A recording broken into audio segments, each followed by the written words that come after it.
Hello and welcome to the Plate Spinning Academy podcast, hosted by me, Nick Davis, a productivity mentor and multi-passionate entrepreneur.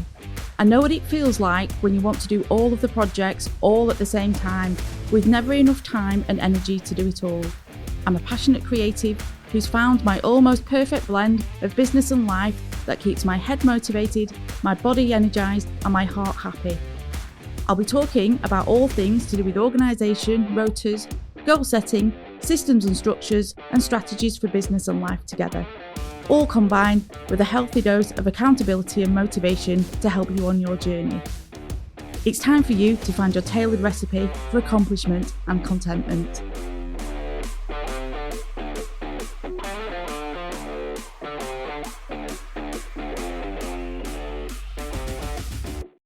Hello and welcome to today's episode. Today I'm going to be talking about the mental load. It's sometimes referred to as emotional labour. And some of you are going to be listening going, oh yeah, I know all about the mental load. And some of you might be wondering what on earth it is. As the mental load is something we are not taught in school. It's basically the adulting part of being an adult. It's the thinking about doing things. It's the planning. It's the running of a home. It's not quite straightforward. So if you think about being told, right, can you go and do the shopping? Well, that's easier. Just go to the shop and do the shopping. Or can you make tea tonight? Or dinner? Tea or dinner, depending on where you're listening from. For me, it's tea because I'm in the Northwest. Can you make tea tonight? Yeah, sure. Yeah. It's then the thinking about the tea, the meal, what's actually going to be made. It's thinking about what's going to be going on to that particular shopping list.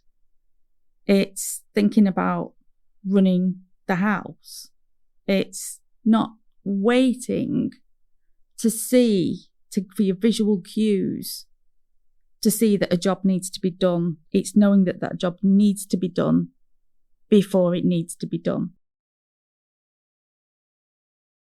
I think the mental load does kind of fall to the caregiver in the home, which is predominantly the mum.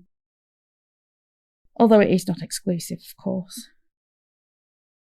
But the caregiver, the one that makes things happen at home, the one that sees all the jobs that need to be done where others just do not see that there's an issue. The one that sees the sticky handprints on the banister rail where everybody else has just walked past and not realised that it's a job that needs doing. It's the person that knows they need to order toothpaste when they get down to the last half of the tube, not wait until it's completely empty. I mean, there's more to running a home and raising kids than just the mechanics of actually doing the housework. It's knowing what products are required, knowing where they are kept in the house, knowing have they run out, do we need to get more, all of this sort of stuff. It's more than just making sure everyone's fed and watered. There's a lot more to it. It is not how it works. And the way I kind of think about it in a parenting point of view is if you're not taking on the mental load, you are literally just babysitting your children. You're not actually parenting them. And we need to be taking on the mental load. And this more and more is becoming a bit of a gender issue. And people need to be showing up and doing what they should be doing and supporting their partners more.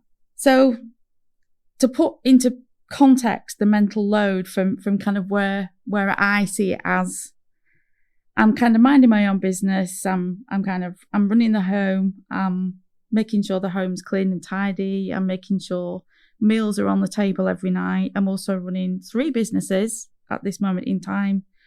And in between all that, I've also got all the other thoughts going on in between making decisions on what's for tea. What do I make for tea tonight? Okay, well, do I need to take something out of the freezer? Well, if we're going to have chicken tonight, does that mean I need to go shopping again before the weekend? Or did I even order the grocery shop? Has the toothpaste run out? I'll go and check. Oh, hang on, there's a hand towel on the floor here. I think I'll need to pick it up. Oh, it's wet. It means that there's a small leak on the tap.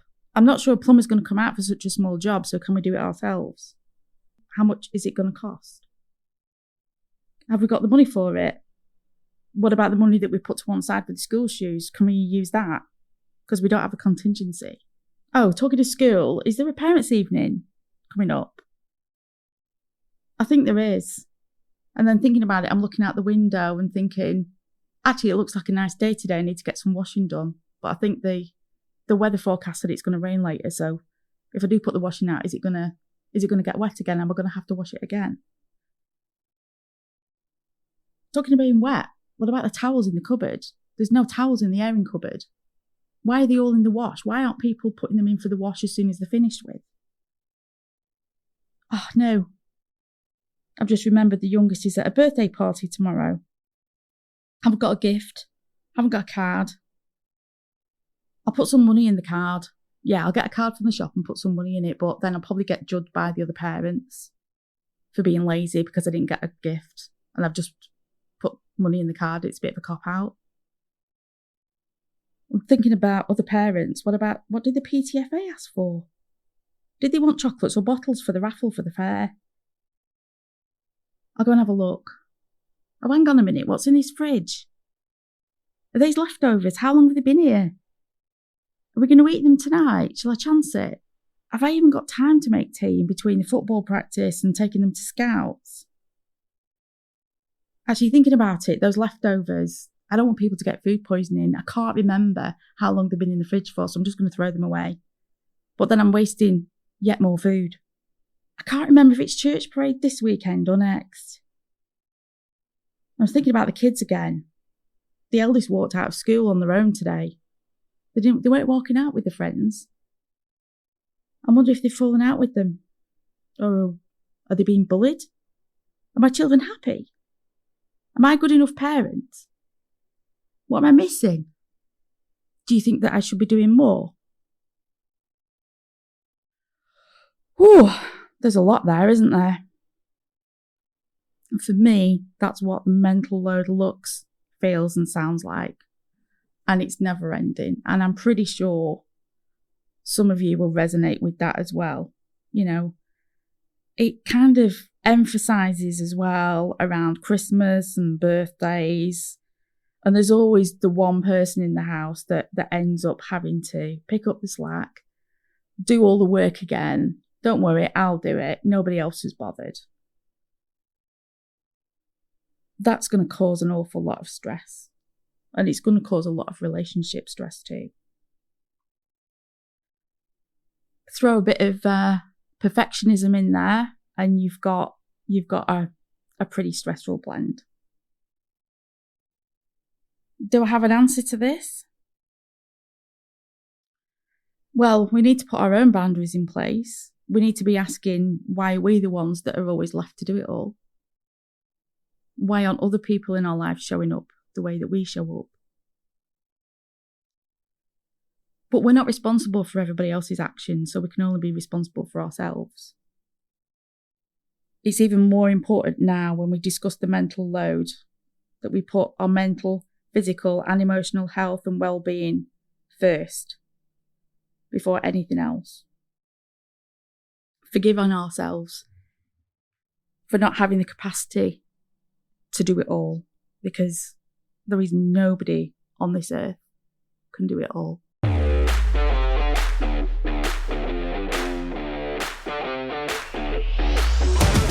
I hope you've enjoyed today's episode.